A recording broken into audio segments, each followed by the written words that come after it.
who were giving their wonderful classes during Gauru Purnima festival. But as French people say, c'est la vie. Nothing can be done here. And few days ago, Chandramouli Maharaj gave his nice translation for the famous verse. The famous verse is Mukam Karoti Vachalam. And his translation was, even a fool can give a class. So let's see how it will work today in my case. We are reading Srimad Bhagavatam, Canto 6, Chapter 4, Text 33. Om Namo Bhagavate Vasudevaya.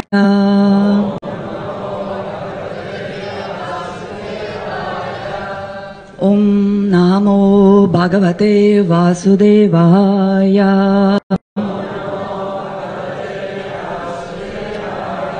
Om Namo Bhagavate Vasudevaya.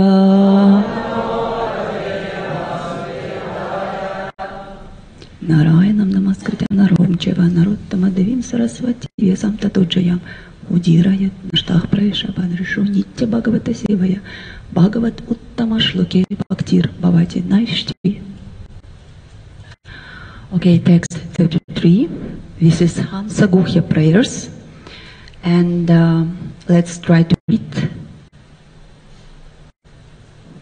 Yanugrahartham bhajatam padamulam.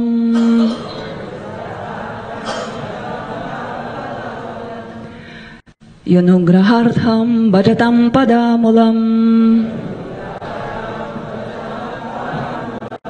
Anamarupo Bhagavan Anantaha. Anamarupa Bhagavan Anantaha. Namani Rupa Nicha Janma Karma Bhir. Bije Sahyam Paramah Prasidatu.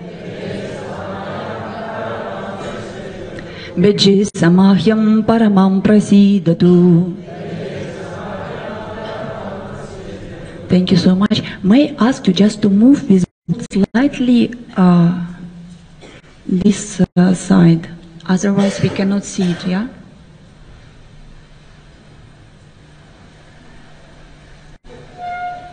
Thank you. Thank you. It's okay? It's okay now? Yeah? Okay. Yeah. Thank you. And now towards Prabhu. Anyway. Okay. So, okay. Fine. Perfect. Thank you. Let's try it once again. Yonigrahartham bhajatam padamulam. Anamarupa Bhagavan Anantaha. Namani Rupani Chajan Karma Bhir. Bheje Samahyam Paramah Prasidatu.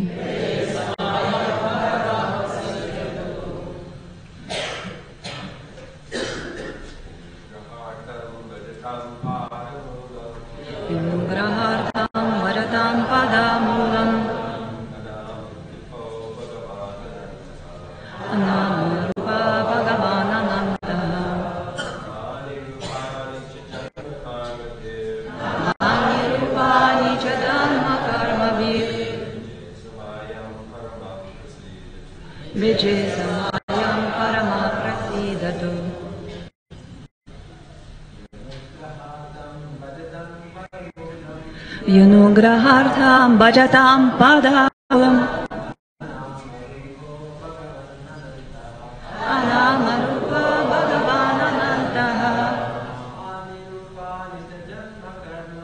Namani Rapani Chajanma Karma Bhir.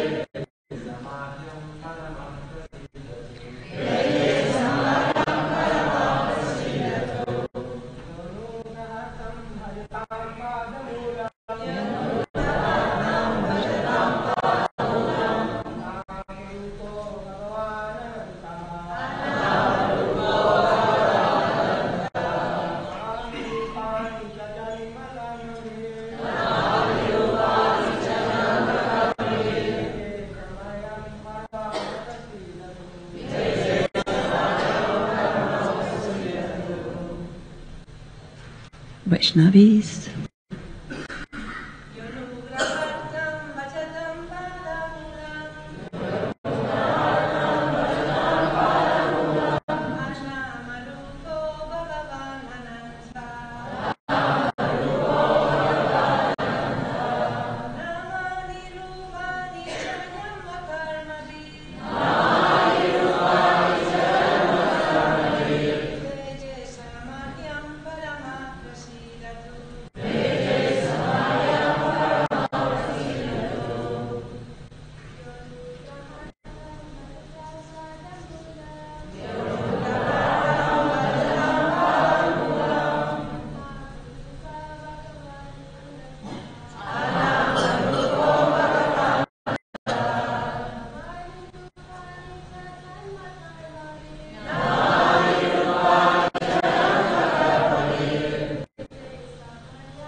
Thank you. So there are a lot of familiar words here like Bhajatam, Padamulam, Anamaru, Bhagava, Ananta, Namani, Rupa, Pinjanama, Karma. So let's go word by word translation.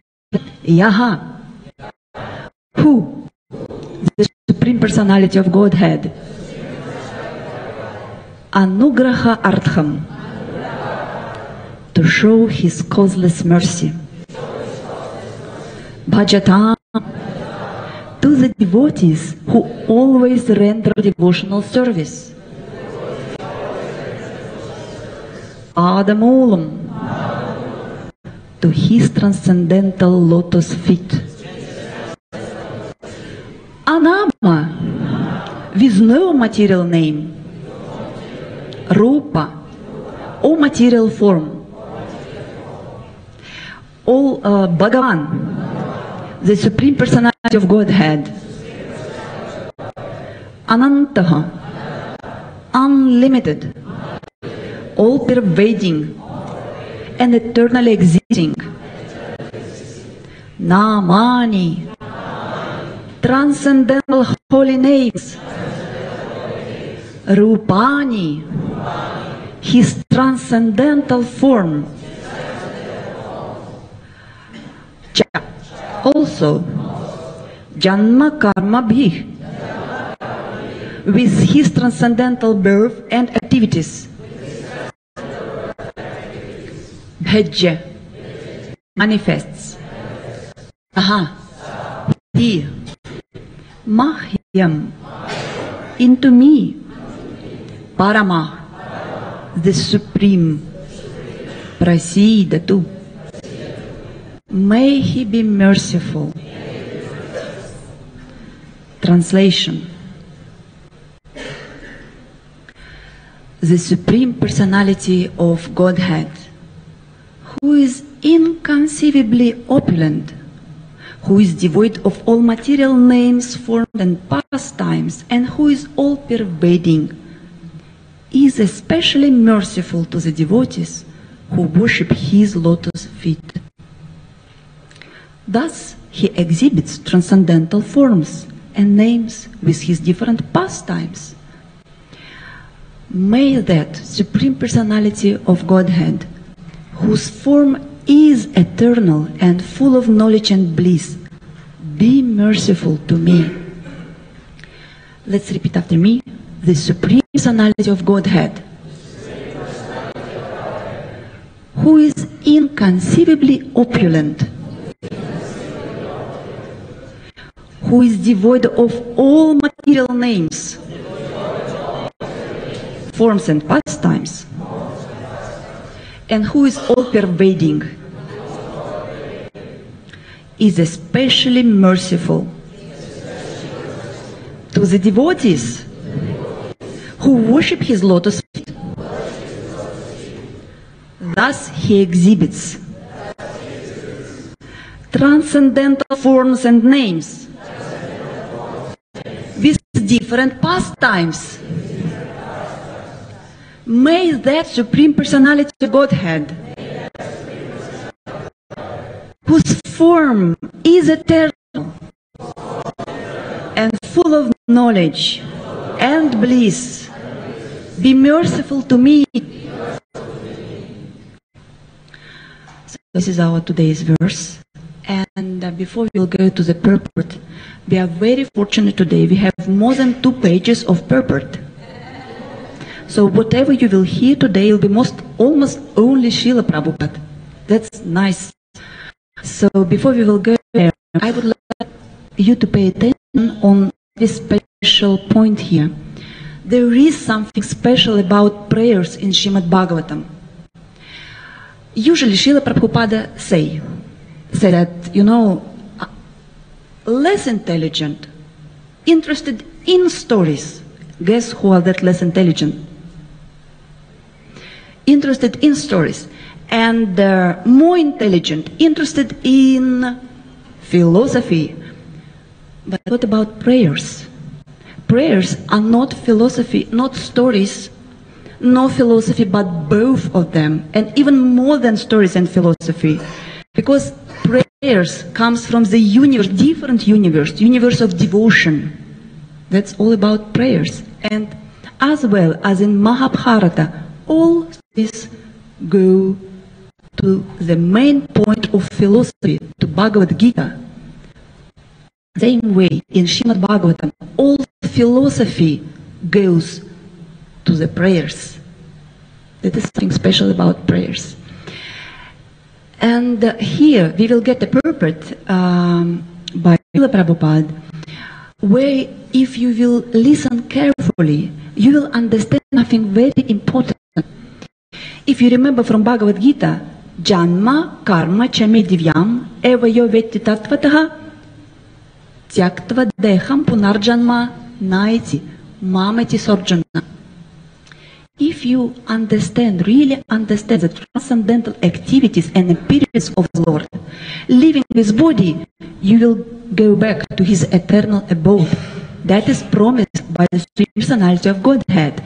And here Srila Prabhupada wants to have the chance to understand his appearance and activities, transcendental activities.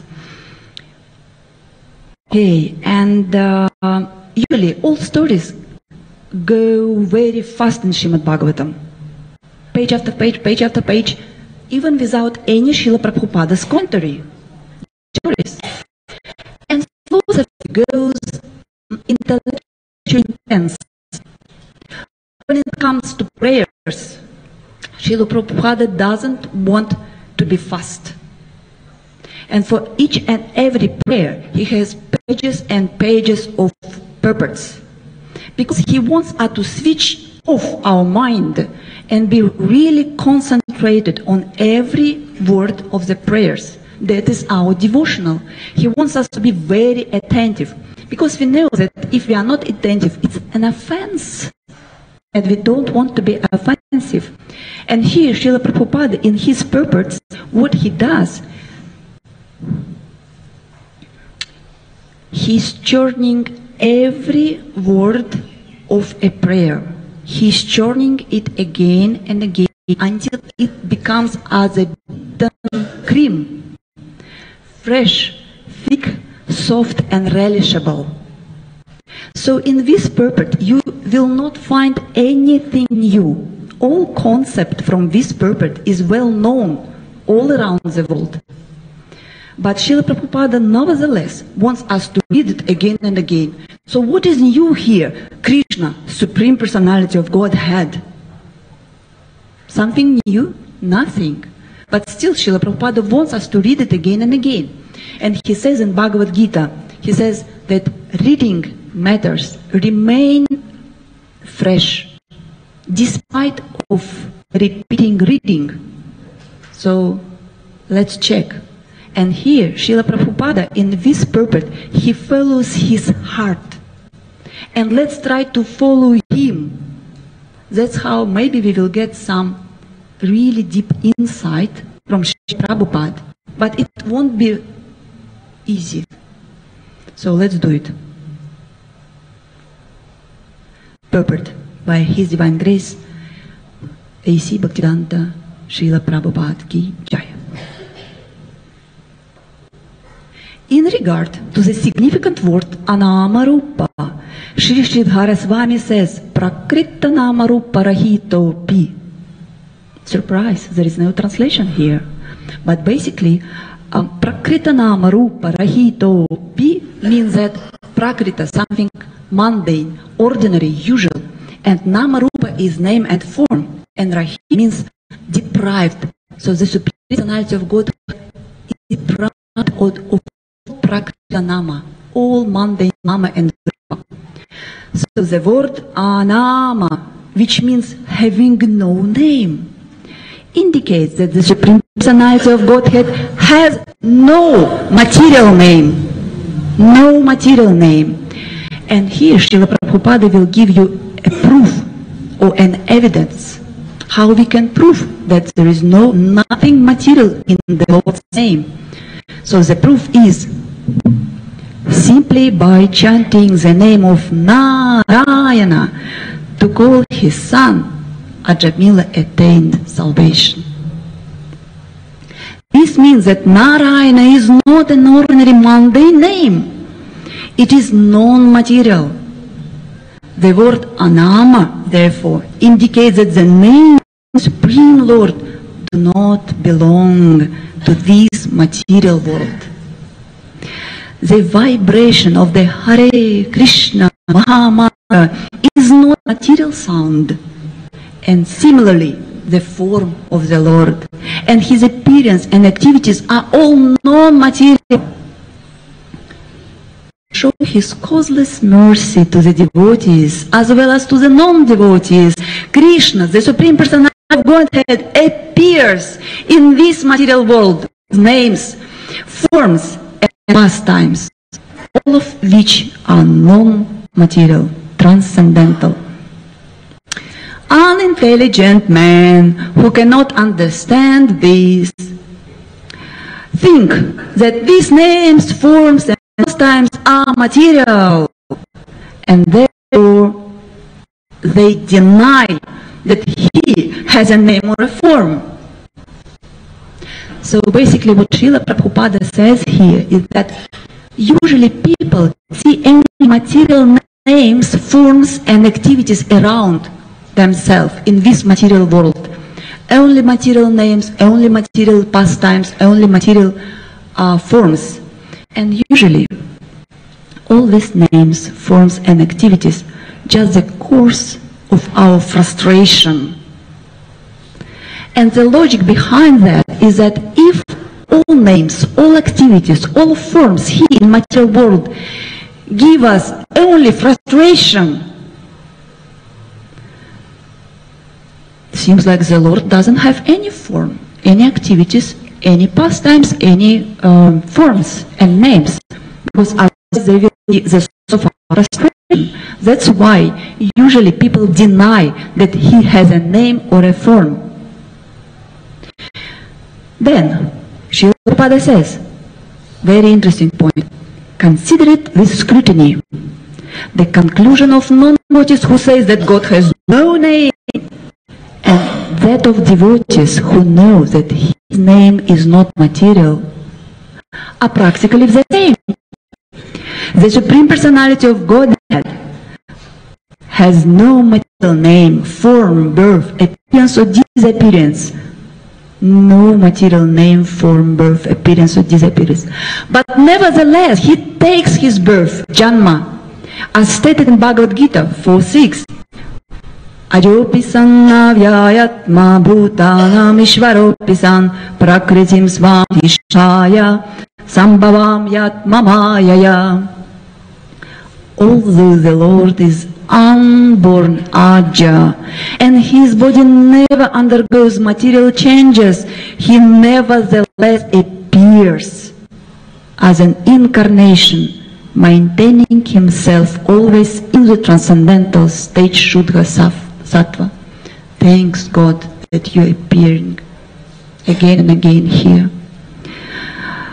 Thus, he exhibits his transcendental forms, names, and activities. That is special mercy towards his devotees. How? How is that special mercy? Sometimes we think that the special mercy is if the Lord will take us out of this material world. That is special mercy. But he does something quite opposite. He comes here to deliver. That is his special mercy. And Srila Prabhupada says here, others may continue merely arguing about whether the absolute truth has form or not. But when a devotee, by the grace of the Lord, sees the Lord personally, he becomes spiritually ecstatic. So there are two options here. We can argue whether he has his form or not. Or we can just go downstairs and check if he has or not, and see him and take his darshan and see how he reciprocates with us and become spiritually ecstatic. Okay, there is another point here in this purport. Unintelligent persons say that the Lord does nothing. Unintelligent persons say that the Lord does nothing. Usually we say that the Lord does nothing, aren't we? We do. Yeah? We say that, you see, the Lord just does nothing, and it's all Brahma who does all the work, because the Lord is the supreme enjoyer. He has nothing to do. Really? But Srila Prabhupada says here, unintelligent person says that the Lord does nothing. Actually, he has nothing to do. Nevertheless, he has to do everything, because without his sanction, no one can do anything. Okay, let me repeat for you this proverb again. Okay, he has nothing to do, but he has to do everything, because without his sanction, no one can do anything. Do you follow Srila Prabhupada? So the Lord has nothing to do, but actually, he has to do everything, because without his sanction, nothing works.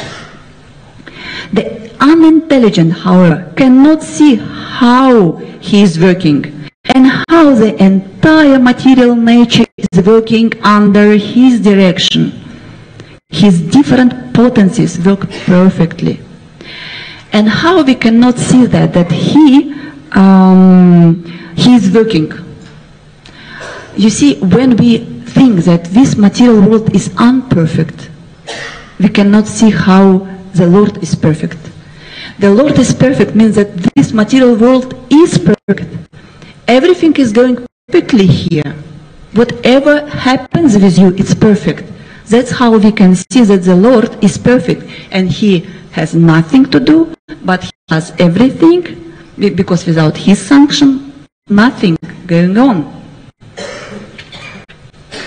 Natasyāryam karanam cha vidyate, natat samascha bhya vikascha drishyate, parasyakti ridaiva shruryate, svabhavika jnana bala kriya cha, Shvetashvatara Upanishad 6.8. He has nothing to do personally, for since his potencies are perfect, everything is immediately done by his will. Everything is will. Immediately his potencies are perfect. Persons whom the Supreme Personality of Godhead is not revealed cannot see how he is working, and therefore they think that even if there is God, he has nothing to do, or has no particular name. Why do they think it about that by this way? Because they just cannot see, because the Lord is not revealed to them. So he does nothing to do, and he has no particular name. And then something interesting happens in the purport. Actually, the Lord's name already exists The Lord's name already exists. How come? Because of his transcendental activities. The Lord is sometimes called Guna, Karma, Nama. What does that mean? Guna, Karma, Nama. Means that his Nama depends on his Guna and Karma, on his qualities and his activities. Because he is named according to his transcendental activities. For example, Krishna. Krishna means all attractive. This is the Lord's name because his transcendental qualities make him very attractive. As a small boy, he lived at Govardhan Hill. And in his childhood, he killed many demons. Such activities are very attractive. I don't know about the demons, if that activities are attractive for demons, but for us, they are attractive. And therefore, he is sometimes called Giridhari, Madhusudana, Aghanishudana. It's how we sing in Vrindavan. Bolo Hari Hari Mukunda Murari Rama Krishna Hayagriva. Because he acted as a son of Nanda Maharaja, he is called Nanda Tanuja.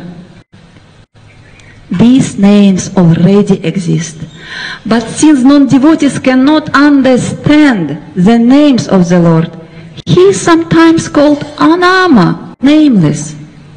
This means that he has no material names.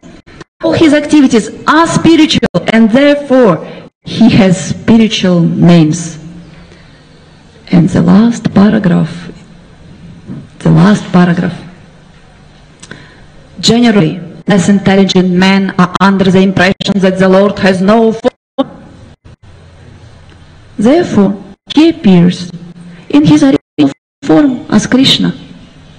Because they think that he has no form. Therefore, he appears in his original form as Krishna. Satchitananda Vigraha, to carry out his mission of participating in the battle of Kurukshetra and pastimes to protect the devotees and vanquish the demons. Paritranaya sadhanam vinashaya cha dushkritam. This is his mercy for those who think that he has no form and no work to do. Krishna comes to show that indeed he works. He works so gloriously that no one else can perform such uncommon act. Also, he appeared as a human being. He married 16,108 wives, which is impossible for a human being to do. The Lord performs such activities to show people how great he is, says Srila Prabhupada. To show people how affectionate he is and how merciful he is.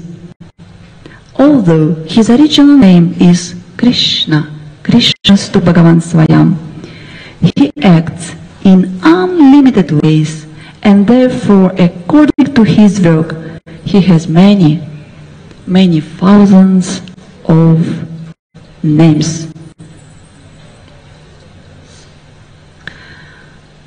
That was Srila Prabhupada's pulpit, his prayers about the Supreme Personality of Godhead, Krishna. And now, well, the time to offer our praise. Om Agyanti Vrandasya Gyananjana Shalakaya Chakshuramritam Yana Tasmai Shri Gurave Namaha Shri Chaitanya Manubhishtam Stapitam Yana Namupagatam Dadati Swam Padatikam Vancha Kalpa Tarubhyascha Kripa Sindubhya Evacha Patitanam Pavanebhyo Vaishnavebhyo Namo Namaha. Jai Shri Krishna Chaitanya Prabhu Nityananda Shri Advaita Gadadhar Shivasa Gaura Bhakta Vrinda. Hare Krishna, Krishna Krishna, Hare Hare, Hare Rama, Hare Rama, Rama Rama, Hare Hare. And now there is no time to discuss. So let me just make a final point here. Usually we say that the Supreme Personality of Godhead, Krishna, is not an ordinary man because he is married 16,108 wives. But is it that difficult? I mean, even in Srimad Bhagavatam, in the 9th canto, you will find an example of a king who is in the dynasty of Krishna, I guess, who has thousands and thousands of wives, more than Krishna had. So it's not something uncommon for human being. But what is uncommon here, that he has 16,108 wives, and he has 16,108 palaces, and in every palace we have separate Krishna. 16,108 Krishnas in every palace. And when he comes, when they all come out of their palaces and go to the assembly hall, all 16,108 Krishnas, they become one. And by the time he enters to the assembly hall, he is only one Krishna, not 16,108 in the assembly hall, only one. And we said here that the Supreme Personality of Godhead is inconceivably opulent. So that is some specific opulence here. So 16,108 wives, that is an opulence. But 16,108 palaces is more about his opulence, with all the creation, all the precious jewels and whatever that. But what about millions of universes in this material world? What about millions planets in the spiritual world? They all belong to Krishna. And in spiritual world, there is another secret there. All this opulence is, how to say, extending forever. Extending, extending, and extending forever. So that is his opulence.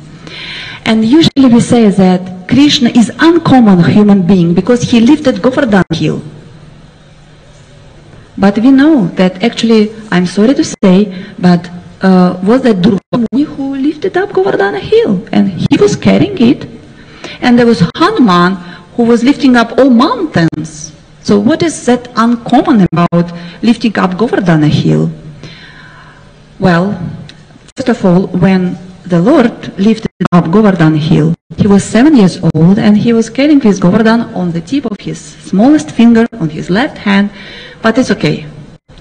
But you see, Durvasa Muni, he had to stop carrying Govardhan hill because of, how to say, call of nature. And you know, Krishna didn't have any call of nature during 7 days.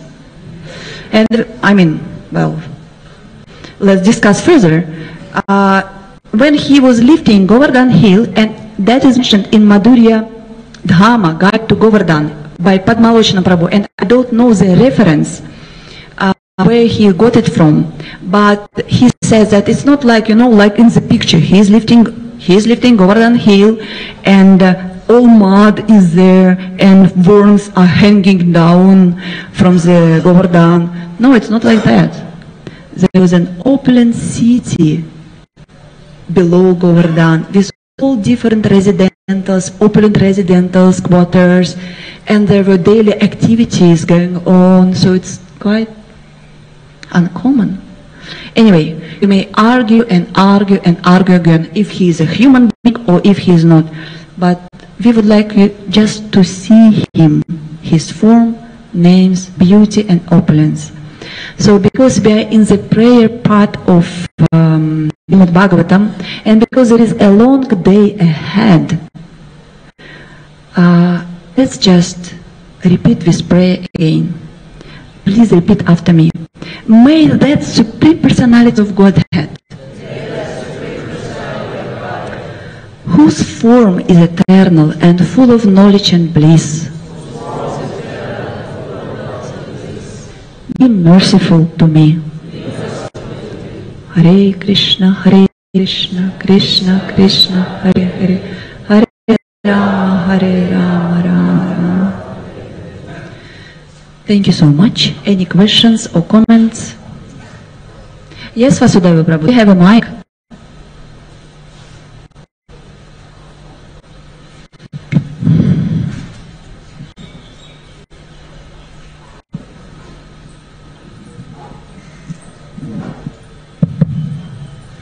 Thank thank you for a wonderful class.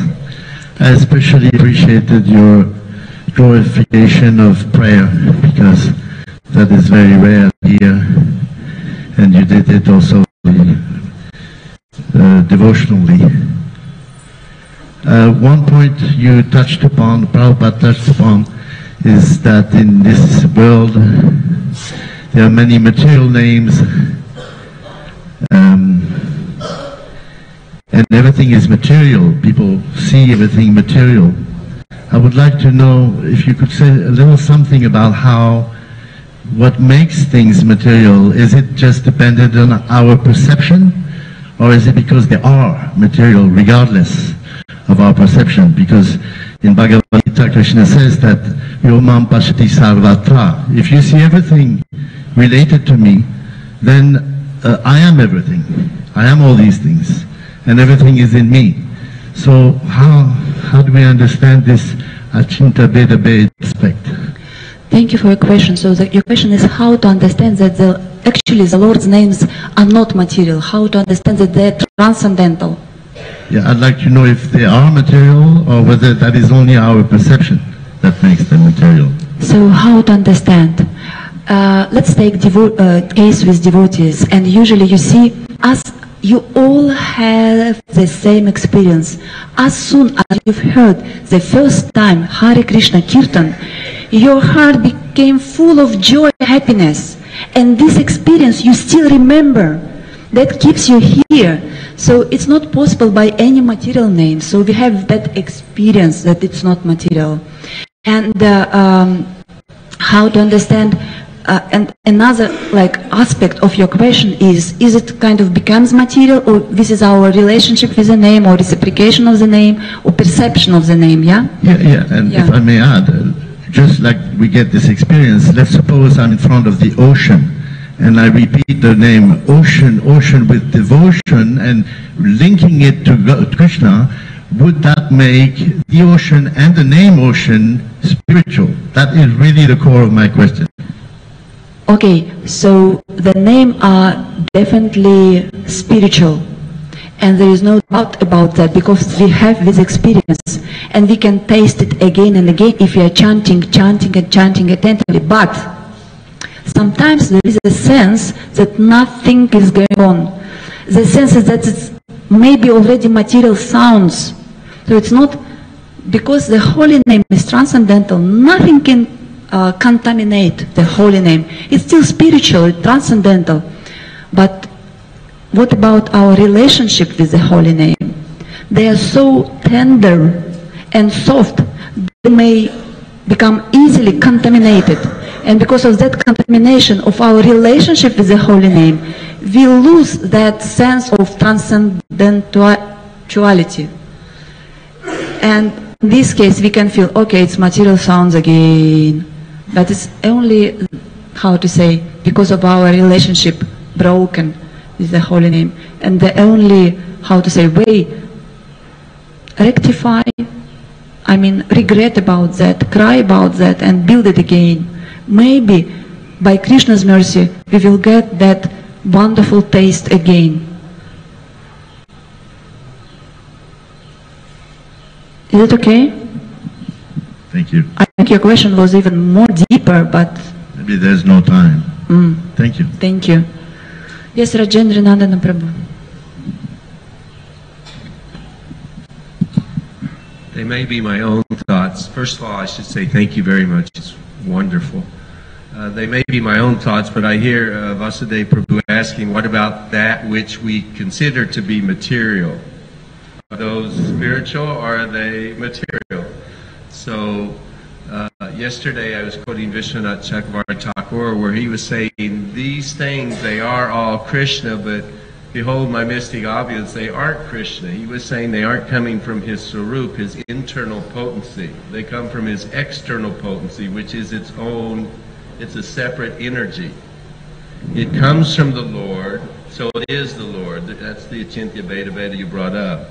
In terms of asking, does it become spiritualized by chanting ocean, ocean, ocean? the thoughts come to me. Devotees ask Srila Prabhupada, a pure devotee, an Uttama Adhikari, he sees nothing but Krishna. How is that? Do you see the form of Krishna when you see the pillar or the tree, etc.? They said tree. And he said, well, I see, there's a little paraphrasing here, but he said, I see the energy of Krishna and am reminded of Krishna immediately. And he gives an example where the mother or father may see the tiny little shoes that the grown child wore when he was a little tiny one. But seeing those shoes, they immediately think of their loved one. And you mentioned ocean, ocean, ocean. So when the two things came to mind that could be an example of how a Mahabhagavat would be reminded of Krishna and thus always seeing or thinking of Krishna. Three things. In the 60s, when they had their first Rath Yatra there in the Kirtan by the sea, when Prabhupada did the Prema Dwani, at one point he said, all glories to the Pacific Ocean. And in Bhagavad Gita we know that Krishna says that the bodies of water, I'm the ocean. A little bit more esoteric, or even bringing it closer to Krishna, he said, he told the devotees, these waves, you hear the sound of the waves at the ocean? I live in San Diego, so you hear the ocean waves? He said that is just like the sound of the gopis sighing in separation from Krishna.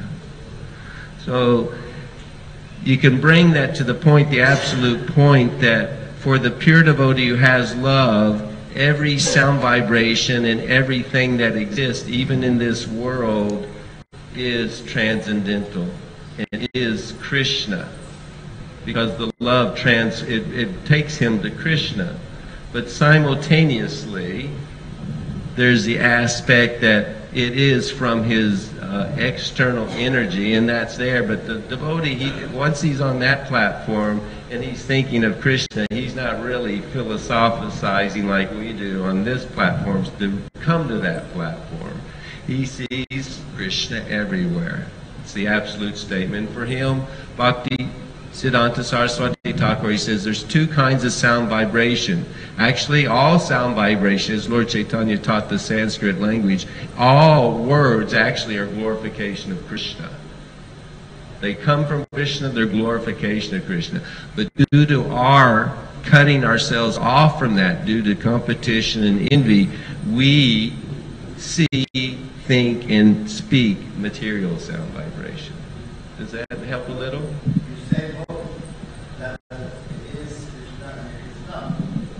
Depending on the consciousness of the person.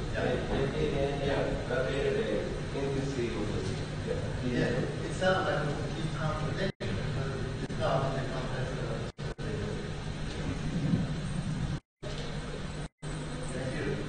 Thank you. I can add a drop to the ocean. If we say like okay, if we say about Tattva philosophy,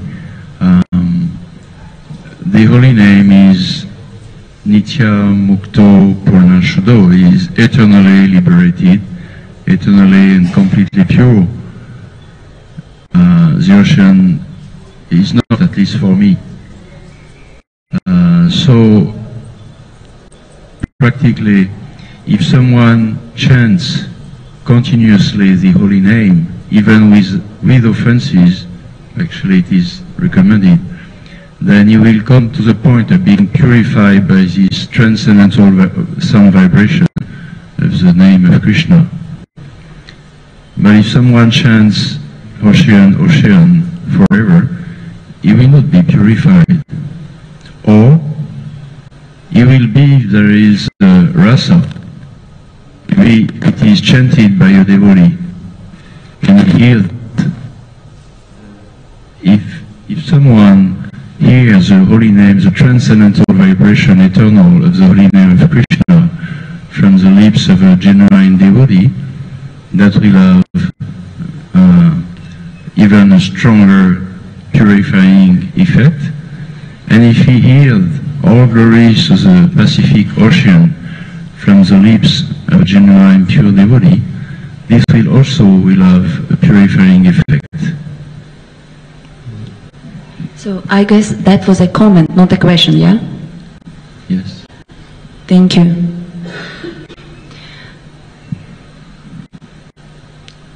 Any questions? Okay. Or comments? Do you mind? You in the mood of churning, because it was so many things I liked hearing what you had to say.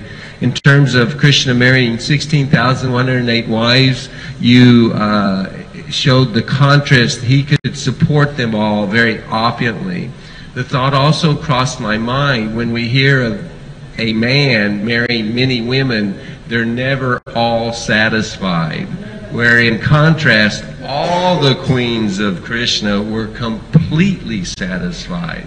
Something no man could, it's impossible. Impossible. Impossible. Thank you. Almost impossible for one man, one woman. Also, Krishna remains completely peaceful and transcendently completely satisfied, which is even more impossible for someone who has many, many wives.